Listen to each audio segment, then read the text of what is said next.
అద్భుతమైన పోషకాలున్నాయి. ఇవి మన శరీరానికి ఎంతో మేలును కలగజేస్తాయి. జామ ఆకుల్లో అధిక మొత్తంలో టానిక్స్, ఆక్సలైట్లు ఉంటాయి. అందువల్ల నోటిపూత, నోట్లో పుండ్లు, చిగుళ్ళ వాపు, గొంతు నొప్పి వంటి నోటి సమస్యలతో బాధపడేవారు లేత జామ ఆకులను నమిలినా లేదా లేత ఆకులను నీటిలో వేసి మరిగించి ఆ నీటితో పుక్కిట పడితే మంచి ఫలితాలను పొందవచ్చు.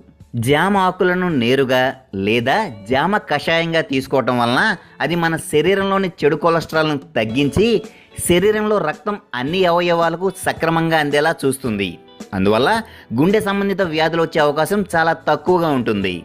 జామ ఆకుల కషాయాన్ని తీసుకోవడం ద్వారా అది రక్తంలోని గ్లూకోజ్ స్థాయిలను క్రమబద్ధీకరిస్తుంది. తద్వారా చక్కెర వ్యాధిని కంట్రోల్ చేయడానికి ఈ కషాయం ఎంతో బాగా ఉపయోగపడుతుంది.